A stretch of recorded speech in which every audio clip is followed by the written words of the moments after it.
Greetings, everyone. This is Rock and Roll Spot coming at you with the weekly comic book roundup, which is, for the moment, still going.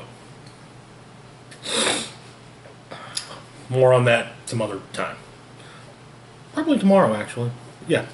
Anyway, starting things off with this week's X-Men books, as well as this week's DC titles, because why not do things a little bit differently?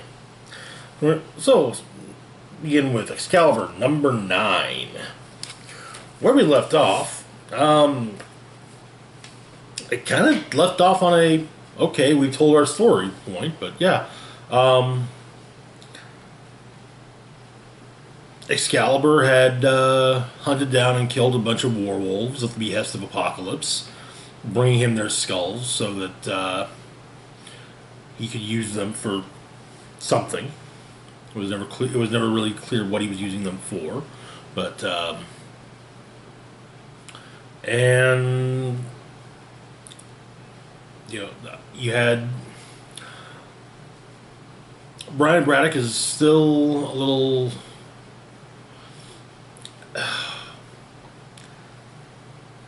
He's still dogging on himself for basically for having lost the mantle of Captain Britain.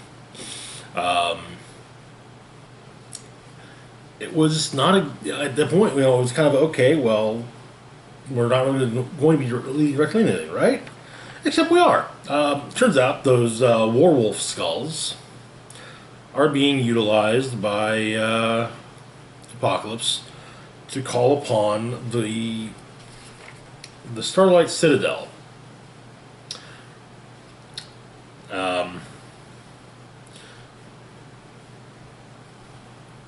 There's a write-up about the Starlight Citadel. The exact origins of the Starlight Citadel are unknown. By all accounts, it has existed as long as Otherworld itself and serves as a meeting place and administrative nexus for all realities. Earliest writings from the Otherworld claim the tower was named for its visibility. Due to its high illumination, it can be seen at night from any point in Otherworld. In the past, the Citadel has been host to various residents, the mysterious Merlin, his daughter Roma, and the now destroyed Captain Britain Corps.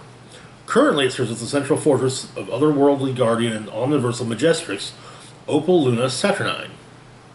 The tower, and Otherworld itself, are unique in that they served as a hub for the various realities in which Captain Britain existed and protected the people of Britain and the Otherworld. During the time of the Captain Britain Corps, the Citadel's unique location between various realities enabled it to serve as a place for trials, weddings, and other gatherings.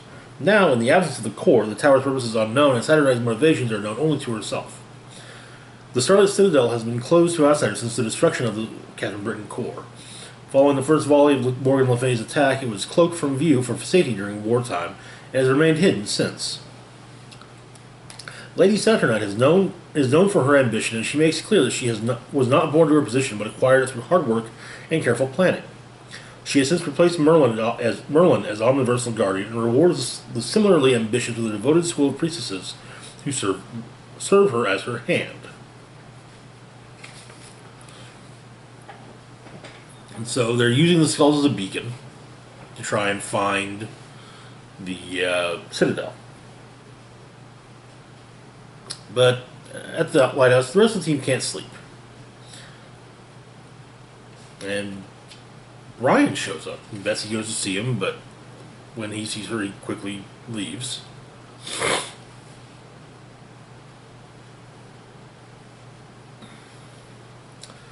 At the Citadel, we have a brief interlude with two of the priestesses, students, whatever, delivering something to a room, and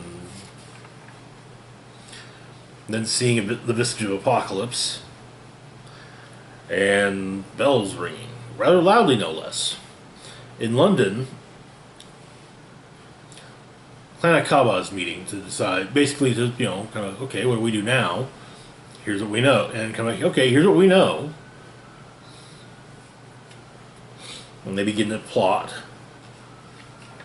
However, and as a means of making up for the death of, for the presumed death of, for the failure of Morgan Le Fay, one of the members is sacrificed, and however, one of the other members watches this happen and rushes out, only to be revealed as she leaves as none other than Megan, who was infiltrated Clan Akaba at the behest of Pete Wisdom. Turns out she actually rather enjoys doing the spy work, but it's rather awful to see, things like that happen.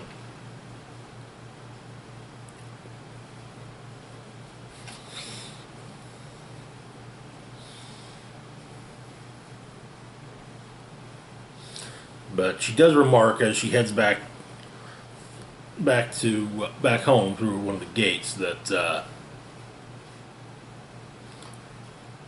members of the clan didn't say anything about Betsy, referring to Betsy as Pete's girl.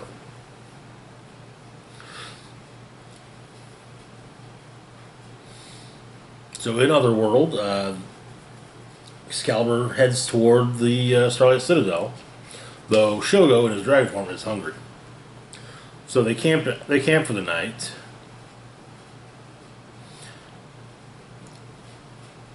Betsy manages to get catching some rabbits to eat, which Jubilee is against the idea. But she's got protein bars, by which she means candy bars. And so Saturn calls forth her priestesses priests and priestesses, and they focus their energies and make a quick and sudden attack, injuring one of Shogo's wings. Though luckily he's able to land safely. Before he lands, however, Jubilee goes off to take care of business and does so. But it turns out Saturn has her own Captain Britain Corps that she's made. One that appears to be based on Jubilee, one that appears to be based upon Richter, one on Rogue, and one on Gambit. That's where the issue ends.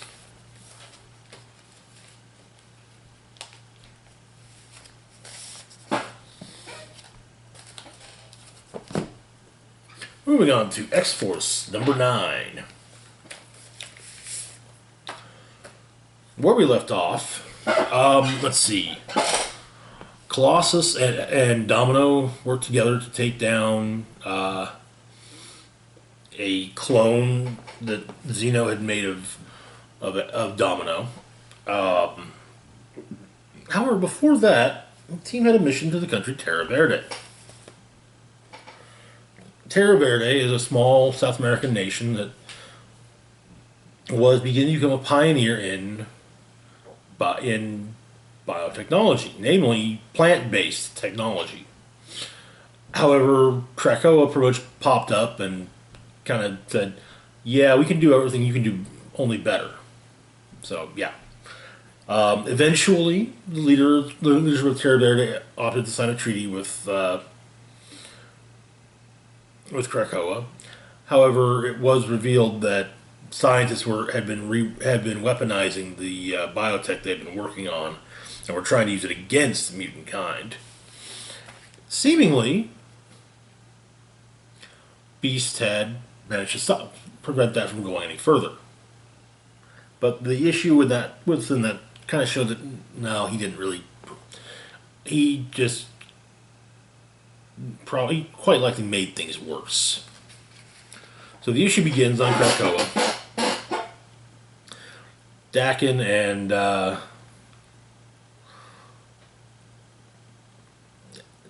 Logan are playing a drinking game with Honey Badger watching and halfway participating. Which I gotta say, it's nice to finally see an interaction between Wolverine and Honey Badger.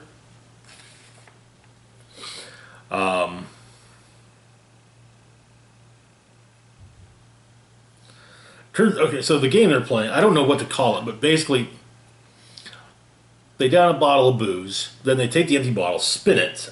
They have Honey Badger spin it, while Logan and Dakin basically sit like this with their fists up to the sides of their head, and whoever the mouth of the bottle is pointing at pops their claws on the side of their head.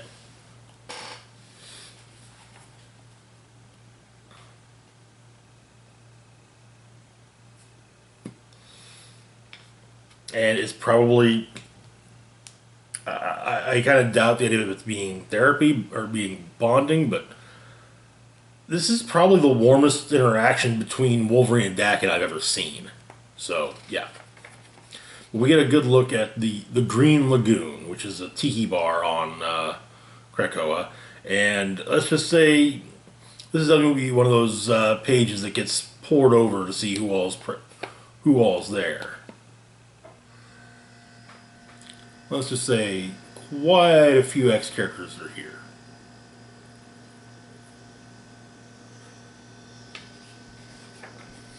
So Domino sits down, talks to Sage. It's implied that maybe she doesn't remember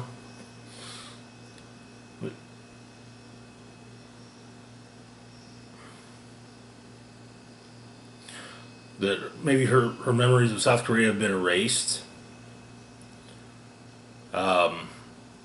She did die at the end of last issue, after all.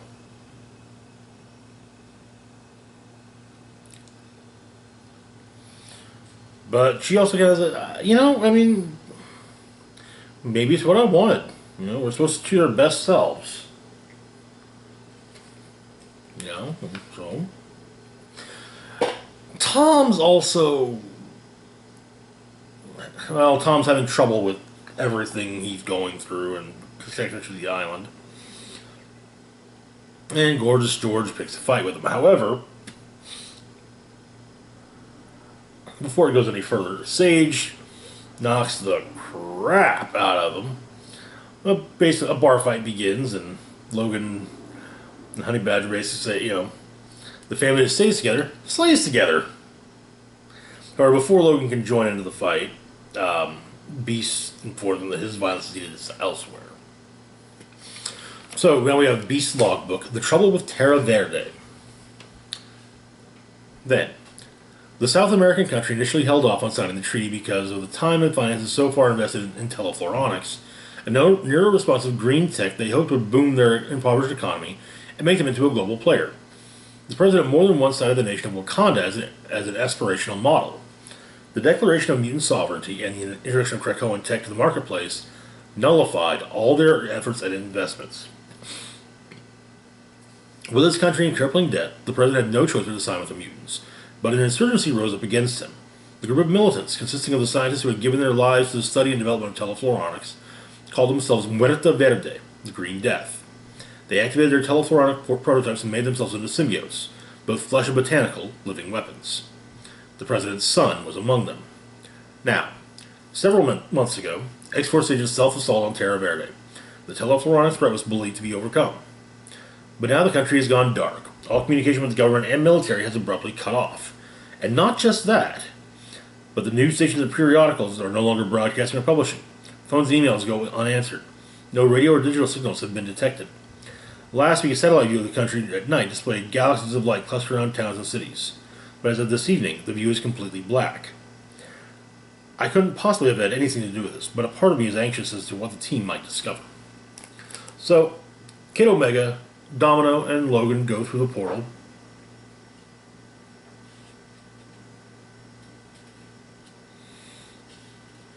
Well, they try to go through the portal, but something's blocking them. Logan sticks his claws through the portal, however, and whatever's blocking it is organic. Or whatever's blocking it bleeds. So,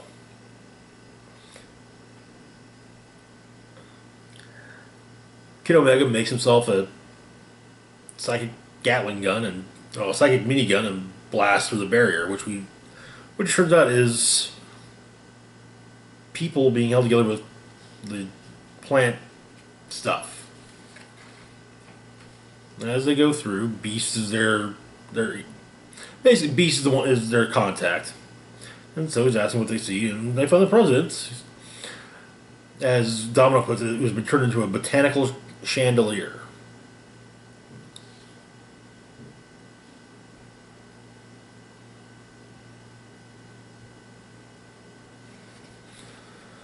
Outside, the botanicals have been overgrown quite a bit. Next up, we get a a write-up on the mythology of Terra Verde and Telefloronics from Beast's logbook.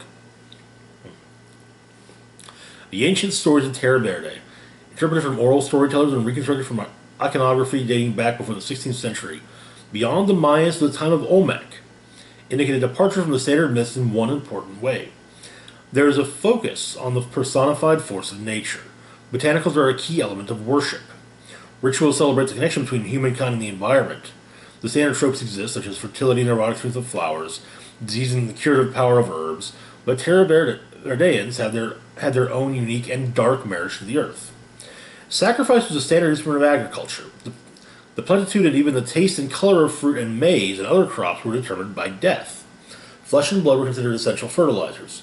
Heads were hung from sapodilla and passion fruit trees.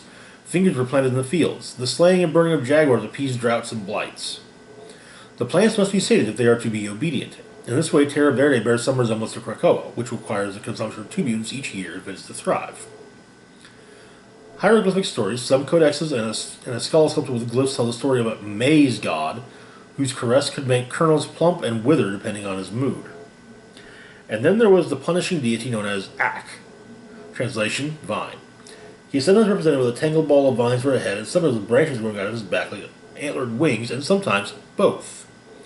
A combination of Spanish occupation, Roman Catholic indoctrination, and modernization have all but erased these stories and traditions, but the idea behind Telefloronics is deeply ingrained in Terra Verdean culture and history. In the 16th, 17th, and 18th centuries, the holiest and most respected men and women were those who, roughly translated, spoke to the plants. And a temple, known as Ya'aks, or the Green, was their church and the seat of their power. Now, concerning the maize god, all I can really think of there is he who walks behind the rose. But, yeah. So, X-Force goes into the jungle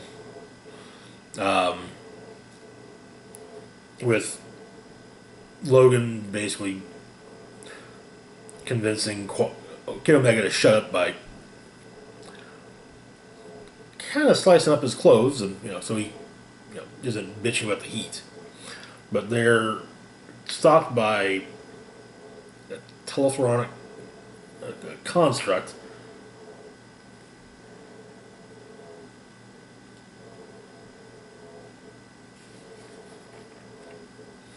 back on Krakoa. Beast goes to speak to a very hungover Black Tom.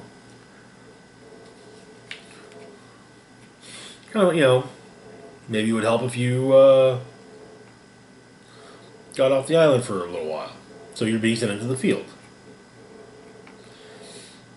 However, after X-Force has entered the temple, Kid Omega escapes, calling for backup, explaining that Terra Verde is in a hostile country. It's an angry god. And that is where the issue ends. Moving on to Deadpool number 4. Where we left off, Deadpool is still fighting Kraven the Hunter. And that's right where the issue picks up with the two of the... Kraven briefly gets the upper hand by cutting off Deadpool's arm, well, his forearm at least. Their fight continues. Kraven insists, wonders what it will take for Deadpool to stop acting like a fool.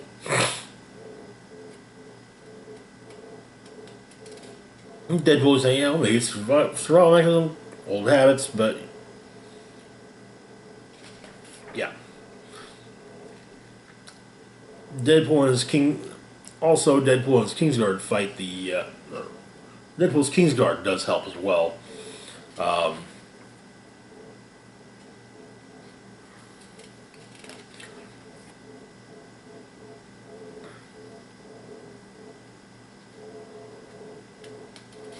However, in the end, it ends up being one of the... Huh?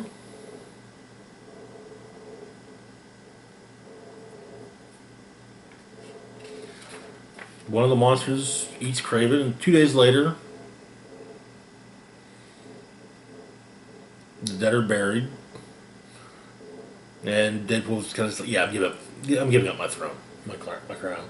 But also Bloodstone shows up to basically say, you're not a great king, but you also weren't that bad at it. And basically saying, no one thinks you can be king of Monster Island, and so continuing to be so would be a great way to mess with a lot of them.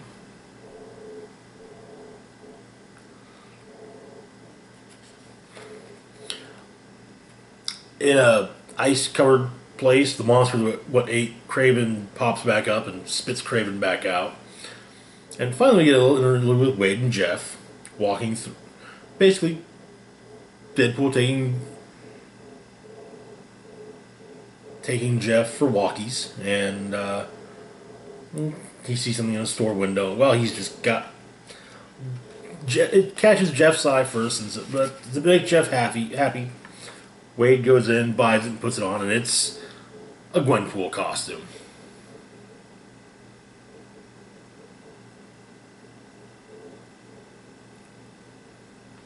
And that is where the issue ends.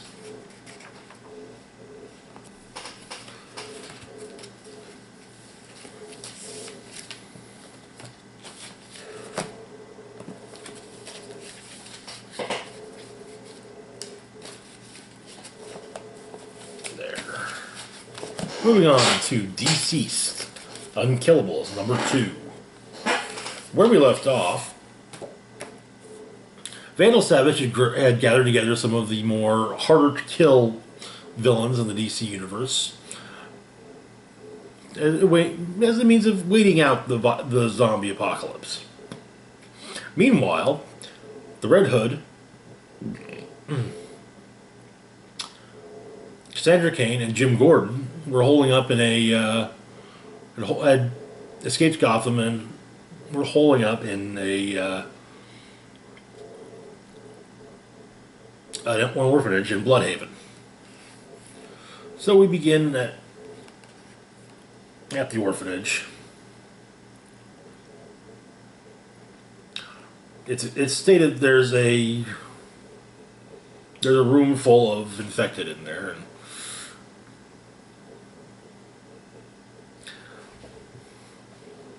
Gordon thinks as long as they're locked in, they're no threat. However, Jason's kind of the opinion they need to, wipe them out. They need to go in there and make sure that they can't ever get loose by killing them. However, Cassandra comes in to explain that there's something on the radio. It's Lois's broadcast explaining that, we're leaving Earth, and we have two. There are two sanctuaries, the Themyscira and Poison Ivy's jungle in Gotham.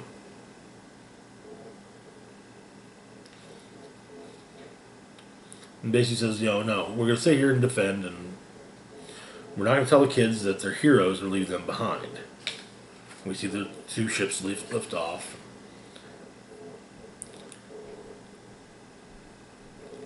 On the island, Mirror Master informs Lady Shiva that she's found Cassandra. And so they step through the mirror, and Cassandra insists that her daughter come to her. The two get into a fight as they disagree, and then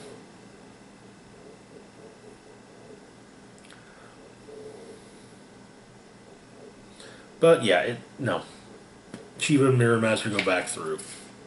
Even after Cassandra says, hey, you could stay here, mother.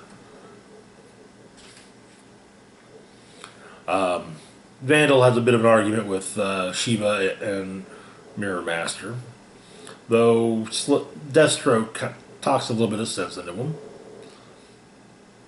And Vandal Savage promptly betrays him, saying, somehow basically, hey, I'm already kind of sort of dissecting Creeper. Now I'm going to do the same to you to figure out how it is you survived. You got infected and got better.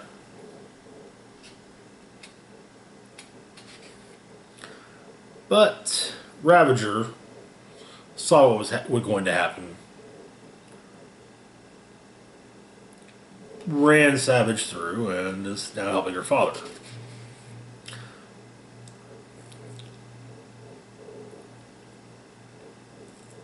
But Rose has seen something else, and she insists that Grundy and Savage run. Savage insists that he's rarely surprised. Well, Zombie Wonder Woman is a surprise to him. And she promptly rips him in half. Grundy goes after. Seaman fights Wendy briefly. The villains team up to get him, with Cole basically telling her, saying to everyone, hey, I'll slow her down. You guys, Mirror Master, you take everyone and get the hell out of here.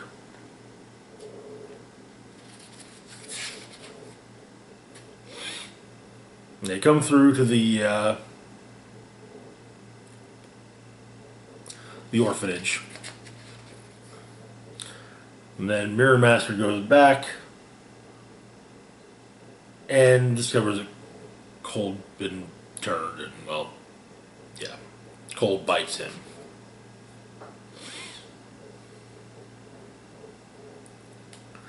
So, eventually everyone puts aside their differences. It does help that Deathstroke is the one, talks some sense in the Gordon, basically saying, hey, look, hey, we're both fathers, okay? We both lost kids in this. We have both lost kids, either because of this or other things.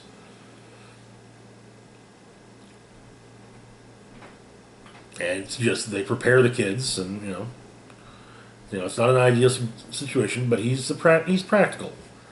He doesn't want to lead the group, and if Gordon doesn't do it, Bane will step in. And he said, he straight says that Gordon held the worst city in the country together by sheer force of will. So they're all working together, but the villains decide they're going to open up the room with all the infected and take care of them. And it turns out that Billy Batson, Shazam, is in there.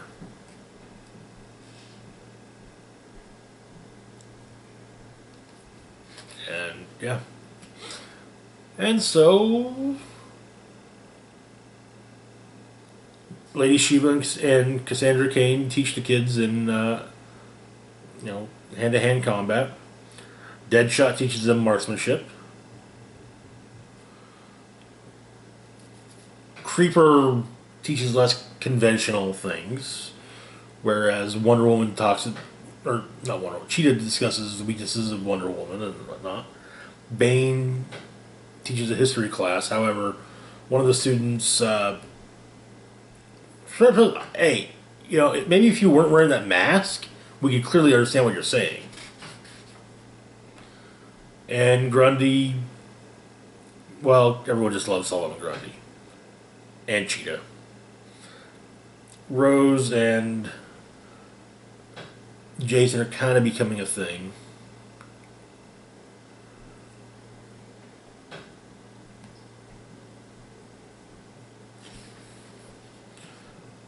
And they end up becoming a thing.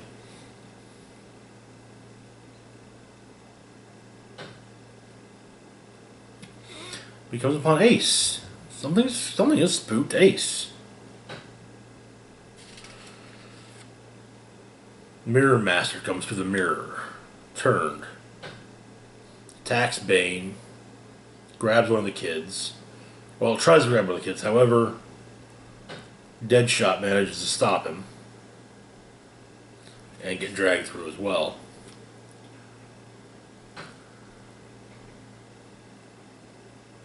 And Mirror Master is presumably killed while Deadshot's feet are still sticking out of the mirror. And, well, yeah. Cutting his feet off.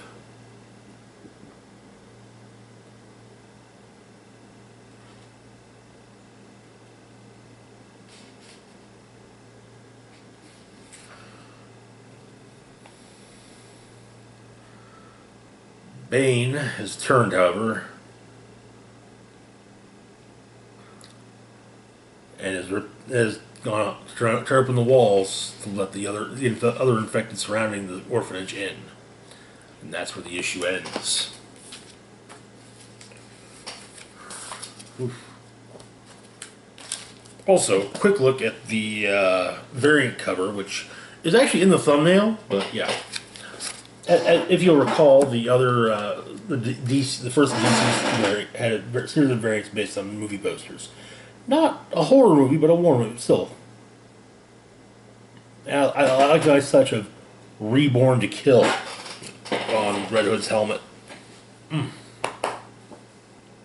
Excuse me. Alright, so moving on to the Lolo Woods, number 4. Where we left off, L and V had managed to kind of maybe... It seemed like maybe they were going to be getting past their differences.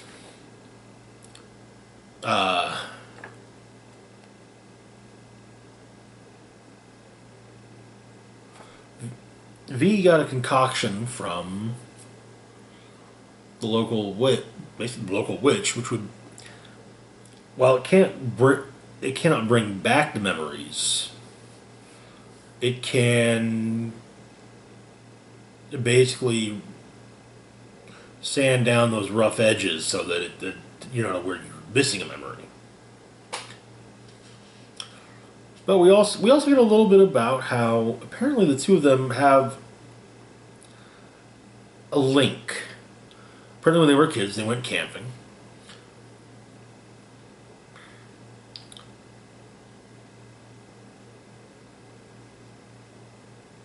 And V got a cut on her leg. So I got looked at, taken care of. For some reason, L had a cut the same length on her leg as well. Same leg, or, well, opposing leg. But yeah.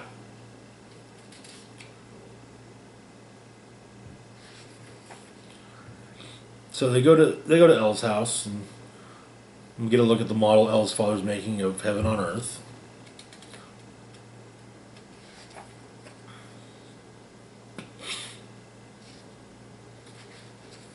They talk some, and then it comes down to just L and V talking about what's going on.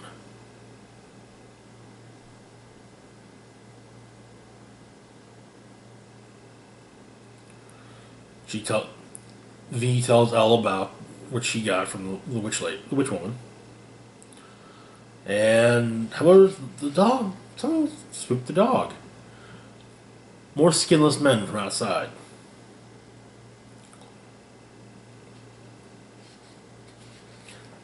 As well as the giant whatever it is. Which ends up going after L's father.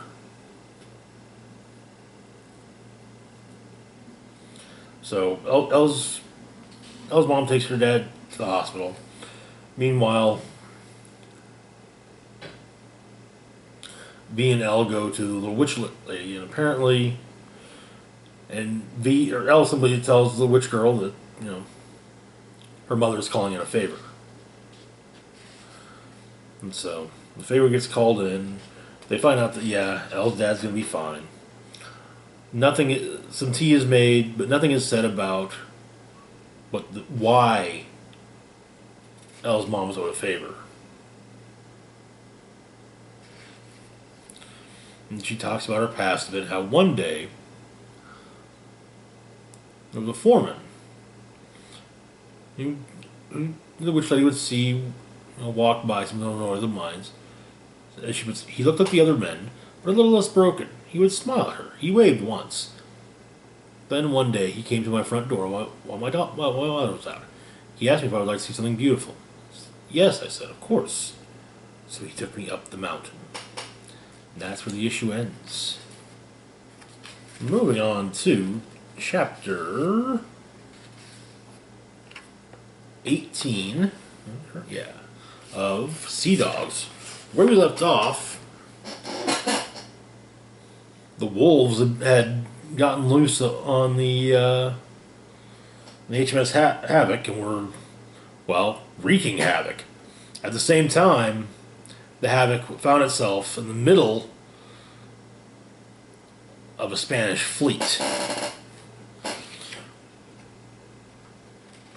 Call is made to get to battle stations, and so cannons fire. How cannons begin to fire. And that is where the chapter leaves off. Moving on to Plunge, number 2. Now, where we left off in Plunge, a group of sea scout salvagers, some salvagers were hired to look into the return, basically a distress signal from boats that's been missing for years. So they got a crew together. They got near and headed towards near where it was going, and when they got near. When they made it to the location, a bunch of them left the ship, went to shore to spend the evening on land. However, one member of the group found a man with his throat slit open and worms moving around his throat, but he was calling to her shortly before everyone else came over. So the issue begins with them inspecting the body and trying to figure out what's going on with it. They call the ship to explain what's happened.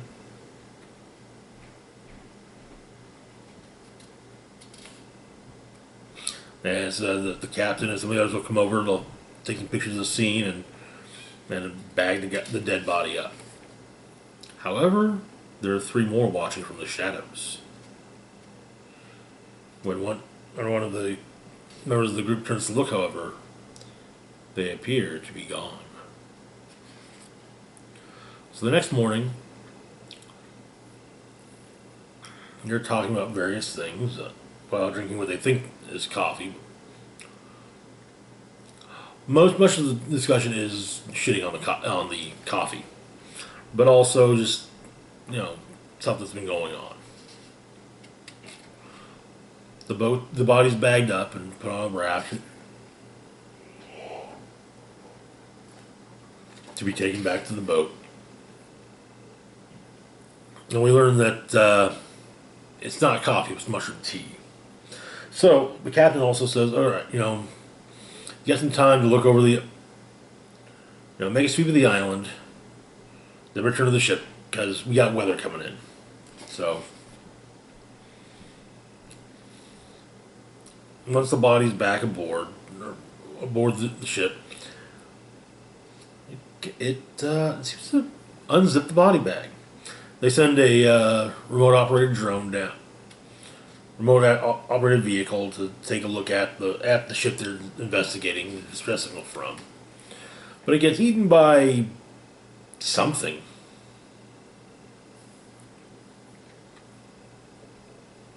Mariah and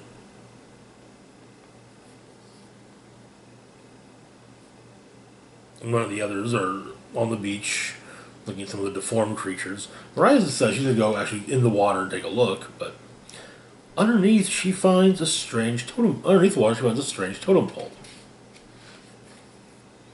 Back on the ship, the not-so-dead man is up and grabs an axe and smashes up the power supply. And makes a bit of a mess before making a point of setting these up to cause quite a large explosion. 2 members of the crew on land, while sweeping the island, find the beginning of pie written on the ground, carved into the ground.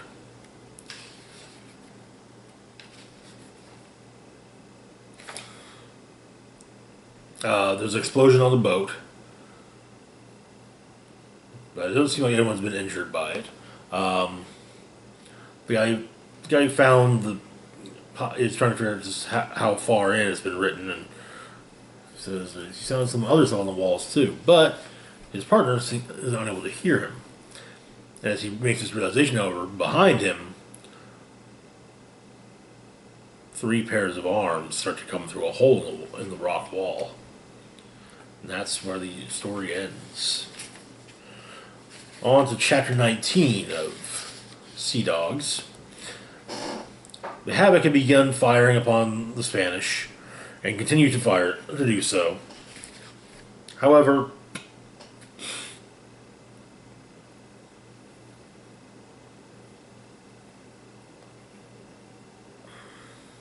Mr. Price is shot and killed by the Spaniards while bringing powder to one of the cannons. And that's where the chapter ends. That's it for now. As always, feel free to like, share, and subscribe. Links to my Facebook, Twitter, Patreon, and PayPal can be found in the description box down below. This is Rock and Roll Spock signing off, saying, live long and rock hard.